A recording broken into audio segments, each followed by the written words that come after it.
Agents of social change की वजह क्या है, किसकी वजह से सोशल चेंज होता है, मतलब कौन है जो सोशल चेंज लेके आ सकता है। तो agents of social change are individual, कोई इंसान भी हो सकता है, ग्रुप्स भी हो सकते हैं, कोई ऑर्गेनाइजेशन भी हो सकती है, that actively work to address and transform societal issue. कोई सोसाइटी में कोई इशू है उसे ट्रांसफॉर्म करना या उसे इशू एड्रेस करना, मतलब उस पर ध्यान देना। सोसाइटी में कोई भी दिक्कत है उसे फोकस करना कि ये दिक्कत है, इसे हम चेंज करना है। प्रमोटिंग इक्विटी, मतलब इक्वल सबको ध्यान देना। जस्टिस एंड प्रोग्रेस, सोसाइटी में कहीं भी कुछ भी हमें लगता है कि ये चीज़ सही नहीं है तो उस मुद्दे को उठाना, वो एजेंट का काम करेगा जो उस मुद्दे को उठाएगा। तो नई ideas and modification of old ideas, जो पहले से चलता रहा है उसमें कुछ ना कुछ नया चेंज करके लेके आओ। In a new context bring wide scale change in society, मतलब नए आइडिया या जो पुरानी चीज़ चलती आ रही है उसमें ही मॉडिफिकेशन कर दिया जाए, ऐसा कि सोसाइटी में बेहतरी हो सके, तो सोशल चेंज आ सकता है। नेक्स्ट है एम्पावरमेंट, मतलब सभी अपना काम चला सकें। They inspire and mobilise communities to take action fostering collective empowerment, मतलब सभी का भला हो, ऐसे कुछ काम करना। Social structure,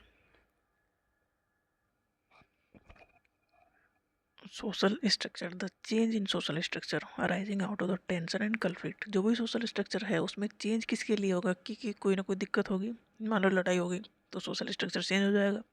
the rising tension between the have and have nots, मतलब पहले सोसाइटी ऐसी थी कि एक के पास सब कुछ है और दूसरे के पास कुछ नहीं है, मतलब एक तो लैंडलॉर्ड टाइप होगी जिसके पास ज़मीन है, दूसरे वहाँ जो वहाँ काम करते हैं या जिसकी इंडस्ट्री है, और दूसरे उसमें काम करने वाले। तो ये दो कैटेगरी हो गई, तो इनके बीच में स्ट्रगल होगा क्योंकि जो काम दिन भर कर रहा है उसका तो उसे तो इतना पैसा मिल ही नहीं रहा है कि वो सारी चीज़ें खरीद सके, तो स्ट्रगल होगा। उस bit led to class struggle in which the capitalist, जिसके पास पैसा है, system would be replaced by socialist system, मतलब सोसाइटी के स्ट्रक्चर में चेंज आ गया कि जब ये होगा कन्फ्लिक्ट होंगे ना, मतलब किसी को ज़्यादा दबाया जाएगा तो वो विरोध करेगा तो सोसाइटी का जो स्ट्रक्चर वो चेंज हो जाएगा।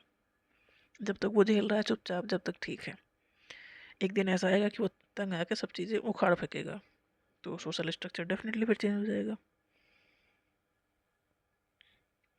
Cultural factors, a large part of the change in society is caused by change in culture. Culture में जैसे जैसे हम रहन सहन है, पहनावा है, बोलचाल का तरीका है, तो दूसरी जगह हम जाते हैं तो वो चेंज हो जाता है। तो ये बहुत बड़ा चेंज है सोसाइटी में। पॉलिटिकल फैक्टर, जो कोई ऐसा लीडर है which who inspire and transform societies, visionary leaders हैं जो सोसाइटी को चेंज करना चाहें तो वो कर सकते हैं, मतलब डेवलप कर सकते हैं, बेहतरी के लिए काम कर सकते हैं। तो बेहतरी के लिए काम करेंगे, डेवलप करेंगे तो अपना सोसाइटी बदल जाएगी।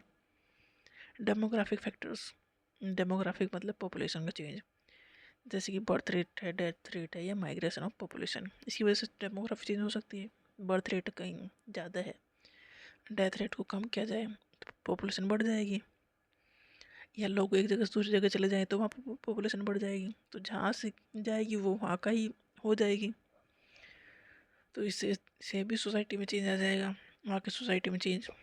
Psychological factors, societies that value progress are more likely to embrace social change, मतलब जो प्रोग्रेस करना चाहते हैं वो चेंज को जल्दी से एक्सेप्ट करेंगे और उसे हेल्प करेंगे चेंज होने में। जो पहले ही उस पर चले आ रहे हैं वो चेंज नहीं एक्सेप्ट करेंगे, पर जो चाहते हैं कि सोसाइटी बदले, प्रोग्रेस करे, वो चेंज को एक्सेप्ट करेंगे। Religious factors, religion can act as an agent of change as well as resistance of the change. Religion दोनों काम कर सकता है, चेंज को बढ़ावा भी दे सकता है और करवा भी सकता है।